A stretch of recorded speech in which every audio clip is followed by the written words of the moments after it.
everybody. Another beautiful morning here. We're driving down the road. It's 5:30 on our way to our first stop.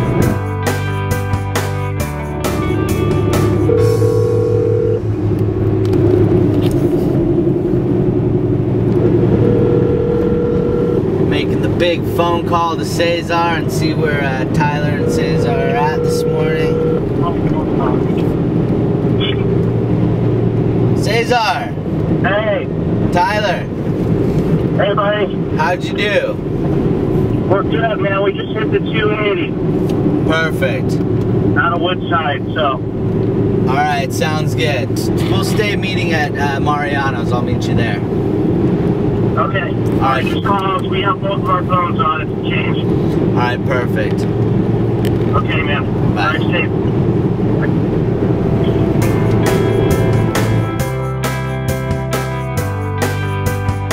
This morning we're going to be stopping by Chestnut Hill to look at the horse Katina that might be suffering from abscess. Might be having an abscess brewing in the hoof. That's the first stop that we're going to do. It also could be a deep bruise that she has.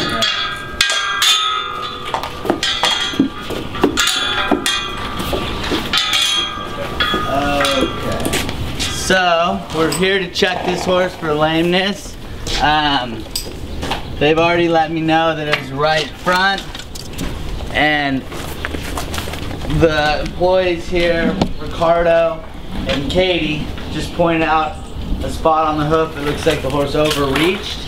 So overreach is when the horse's foot, when they're jumping and the foot comes up, and it whacks right here. Instead of the foot coming and landing right here, it came and reached up and hit back here. So that can cause a pretty intense bruise. Horse will be extremely off. So right now we're gonna hoof test this. Using a pair of hoof testers. These are hoof testers.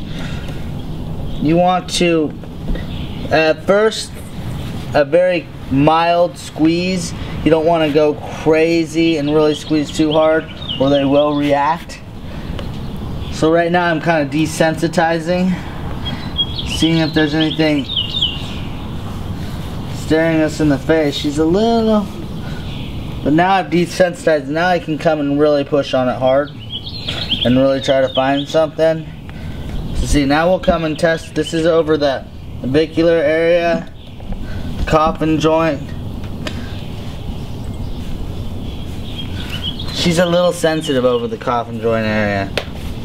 That also could be because it was the first time prodding on it. Now she's desensitized a little. I don't need to squeeze on it. I can just push on this. Yeah. There you go. That's probably the culprit there. Let me go ahead and put this shoe back on. You want to tell them the decision-making process on that, which we determine it's not in the foot, it's the heel. That's why we're going to put the shoe back on. Go ahead and put the shoe back on. But yeah, that's a pretty... They've got the vet coming out today, and I think that's a pretty obvious right there.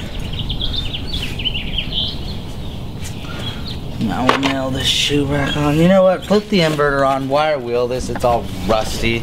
Make it look a little nicer. This is Katina, another big, beautiful horse. This horse was actually just second in the Woodside Grand Prix that was about 2 weeks ago. She got second place, which the Grand Prix is the big jumps. So she did quite well.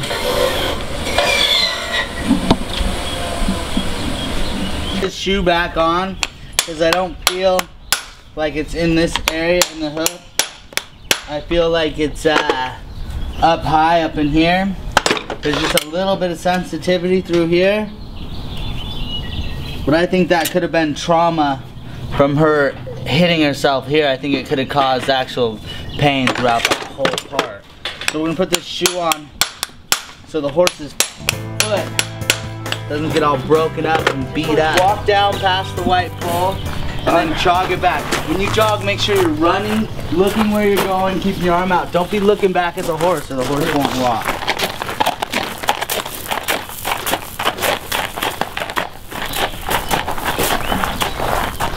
Run over here. Don't run too fast. Don't buck and take off with it. Keep running. Keep running.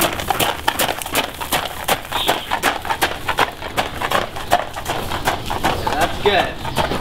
Cesar, you gotta be really careful. You can't take off a dead sprint. That horse will buck and take off running with you and put you in the dust.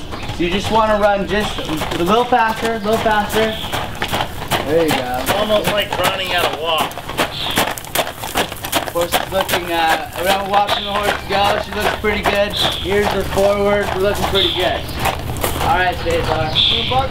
So the final diagnosis with that horse is, it appears that she reached over with one of her hind feet and actually grabbed the back of her foot, and that's where she ripped open that little piece. And so we're thinking that bruising and all that was traumatic enough to make her lame. So now she's looking pretty good, but we think that that possibly could be the reason why she's lame. We'll have the vet come out to confirm that, but that's what my guess is right now.